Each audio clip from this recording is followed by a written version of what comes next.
The problem, there's Okay, great. several problems, but one of the problems is that I feel, and I've said this ad nauseum, that I feel that we're very limited by this 10-9, this 10-point must scoring system. Because someone can win a round 10-9 and it can be a very close round, and someone can win a round clearly and it can be 10-9. Right. And that doesn't make any sense to me. And I see feel what like you mean, yeah. the system is designed for boxing, and it's a good system for boxing. I don't think it's a good system for MMA.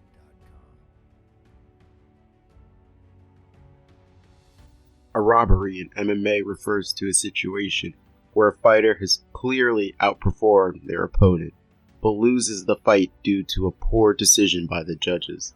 This can happen in any MMA promotion, and that can include UFC, One Championship, Bellator, PFL, and others. In a robbery, one fighter typically dominates the majority of the fight through striking, ground control, or both, and may have landed more strikes and have had more effective grappling and have had a higher percentage of submission attempts than their opponent, but the judges still award the fight to the other fighter due to a lack of significant strikes, lack of ground control, a lack of octagon control, or for really whatever reason the judges see fit. This is often seen as a robbery and can lead to frustration from fighters and fans. The UFC and other promotions sometimes overturn bad decisions, but not always. The final decision lies with the judges, but even if the judges were perfect, the scoring system the judges uses isn't perfect. The 10-point must system, commonly used in MMA, has come under criticism for its subjectivity and potential for biased judging. Judges are not obligated to provide justification for their decisions and may have varying interpretations of the rules, resulting in decisions that may have been seen as unfair or unjust. Furthermore, this system does not take into account a fighter's overall performance throughout the entire fight, only focuses on the round in which they are being scored, which can lead to penalties for mistakes made in one round despite good performances in others. It's a flawed system that heavily relies on subjective opinions, and it's important to understand that the history that led to this system being used for providing any solutions to make you understand why it doesn't fit MMA and why it doesn't fit combat sports in general. And then it was, well, we've got to do some type of, scoring system for it. And it was really the athletic commissions are the ones that decided, hey, we want it to be the same as boxing. And it really was, that was as simple as it gets. Mm-hmm. They looked at it and said, this is what works for us now. We don't want to try to implement something completely new and have to train people completely new into this system. So we want it to be a 10-9 system. And that's really what it ended up being. UFC 21 marked the beginning of a new era in the sport. This marked the start of a revolution in the sport as the focus was shifted from purely striking and grappling techniques to a more complete and technical approach. UFC 21 was the first card to feature the unified rules of mixed martial arts, which are now the standard rules used in all MMA competitions, at least in the Western world.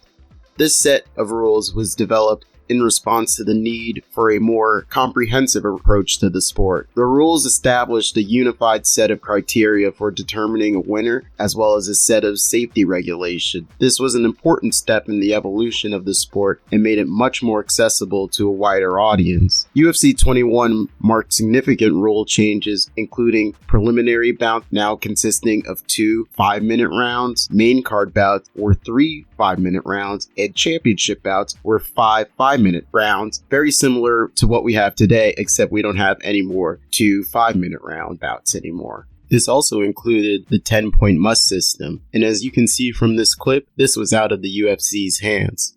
If you want to see a great video about why the 10 must system is bad for boxing, I would recommend TJ Loves Fights video, Why the Boxing Scoring System is Broken.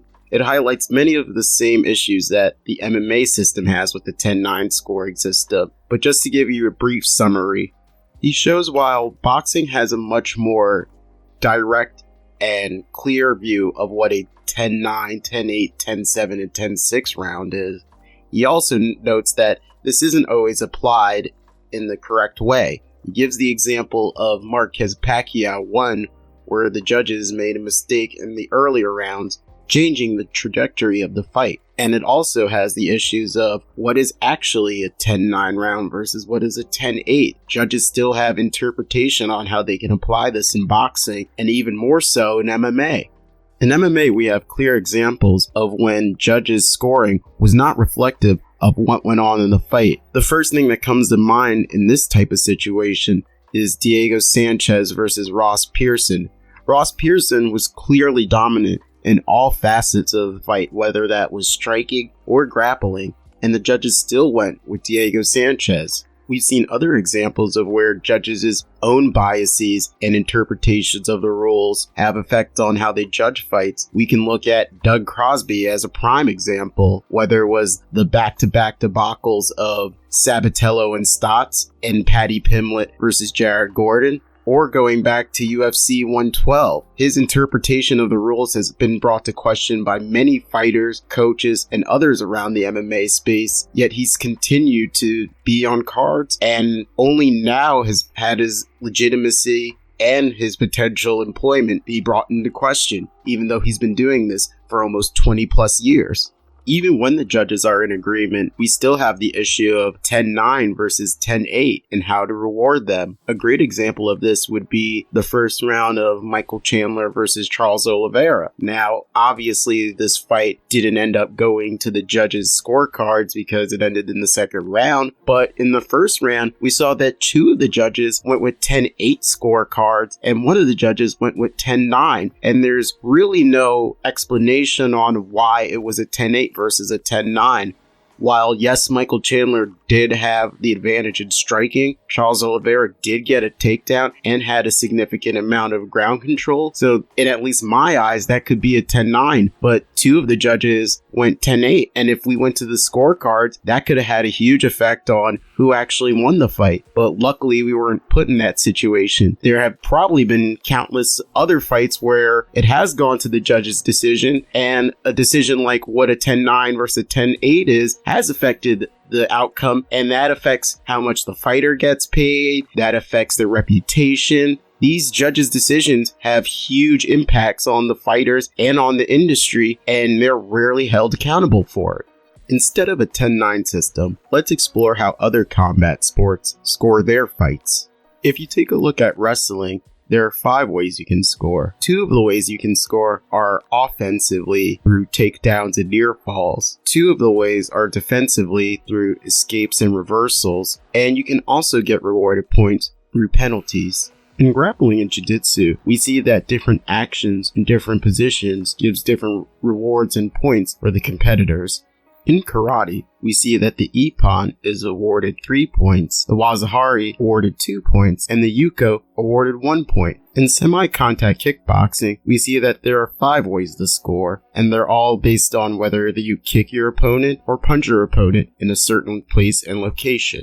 In judo, we see the return of the ippon, wazahari, and yuko system, but this time the ippon is weighted in its importance, with it being worth 100 points relative to the wazahari's 10 points and the yuko's 1 point, or comparison to karate where it's only worth 3 points versus 2 points and 1. In order to get some inspiration for my own scoring system, I first went to ChatGPT and to Playground AI to see what potential scoring solutions they had. And while I found it interesting that it incorporated all aspects of fighting, including striking and grappling and submissions, I thought that the points were too close together, and I thought that we needed more separation versus only having points being 1 point versus 2 points and 3 points. I like in judo how they put an emphasis on the ippon, and you want to get your opponent on the ground. So that's a similar emphasis that I want to put in my own scoring system. In my scoring system, the emphasis is on knocking down your opponent, with the least emphasis on getting strikes in from a close distance. So that would be anything that's considered a non-significant strike. According to my system, a knockdown would be worth 500 points. A takedown would be worth 100 points. For every minute of control time a fighter has, they'd be rewarded 60 points. A significant strike would be 10 points, and a non-significant strike would be worth 2 points. I also added a system of point reductions based on penalties. I have these broken down in 3 categories. Intentional fouls, which are at 1,000 point deduction, accidental fouls, which are a 500-point deduction, and other fouls, which are worth a 250-point reduction. Now, if you notice the chart, there are two penalties that are on the current foul list that I don't have, and that is kicks and knees to a grounded opponent and 12-6 strikes. If we were to use a system that actually included these into the penalty system, I would put them at 500. I believe this helps solve the issue of not letting fighters get away with things like eye poke, fence grabs, and also consider things like groin strikes being more damaging to a fighter normally than something like having their fingers in an opponent's face versus having an opponent stomp on a person's head, which is worth a 1,000-point deduction and could also get you thrown out of a fight. And you're probably wondering, what happens if we get into a case where the fighters have a tie? And while I would probably consider this being rare, I do acknowledge this could happen. And that's why I have a tiebreaker system that is both qualitative and quantitative in order to get the result of who actually won the fight. The first criteria that we would use in the tiebreaker system would be damage. The first aspect of it would be how many cuts were caused by the fighter that were both intentional and legal. We would then also look at how many times the opponent's movement was compromised. This would include things like knockdowns, takedowns, submission attempts, any time a fighter was rocked, stumbled, or flinched during a striking exchange. And you could also subtract things like how many times a fighter slipped or fell during a fight without being hit, as well as also the third category, which is who absorbed the least amount of strikes, takedowns, and submissions. The next aspect of the tiebreaker system would be fighter position. This would include things like which fighter had the center of the cage most often, which fighter pressed their opponents against the barrier the most, as well as which fighter was in the most dominant positions. The dominant positions would include things like rear mount, mount position, knee on stomach, side control, and north-south positions. The final aspect of the tiebreaker system is fighter instinct. This would be judged on who had the highest percentage of strikes landed, who had the highest percentage of takedowns and submissions landed, as well as also looking at who had the most amount of escapes and reversals during grappling exchanges.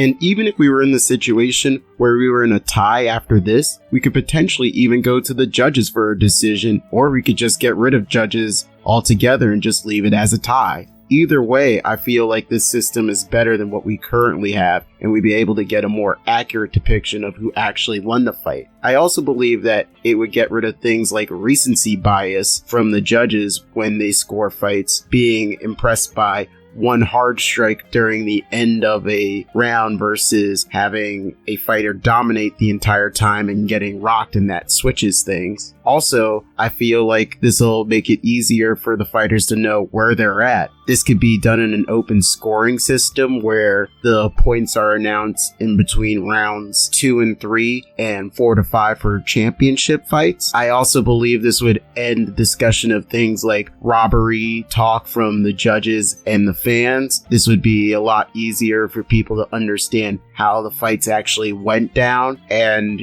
there would be a lot less controversy about who's better at what, because we could look at the stats and say, well, this fighter not only put more volume, but their volume was a lot better if you look at things like takedowns or knockdowns. What I also think is the most important thing about this change is that not a lot actually has to change in order for this system to be implemented. At least in the UFC, most of these stats are already being kept track of, so we could just apply them to fights that we have going on now and in the past to see who won what, and we don't have to like retroactively be like, oh, well, this person got a higher score than the other guy, so that person now lost. This could just be something we look at in the past and be like, oh, well, this fight might have been scored this way, but according to the stats, this fighter actually won. And this could be something new we can all debate about. But moving forward, at least we know what wins fights and how to win fights. And when it comes to places we could potentially test this at, I would definitely look at IMAF as an organization, see how this works amongst amateurs, and then maybe we could run it in a more professional setting where that be smaller regional brands. Also looking at things like the developmental shows like the Challenger Series at PFL or the Contender Series for the UFC. This could definitely be a way of seeing how good certain prospects are versus other ones. You could have a scoring system where you can compare their stats to each other. I feel like it would be really beneficial and possibly get a new audience interested in the world of mixed martial arts. And I feel like overall, it's solving a lot more problems than it's potentially causing. So I would love to hear your thoughts. Any suggestions about how you would do a scoring system? Should we keep the 10-9 system? Let me know in your comments below. Thanks, like and subscribe. I hope you all guys are doing great. Peace.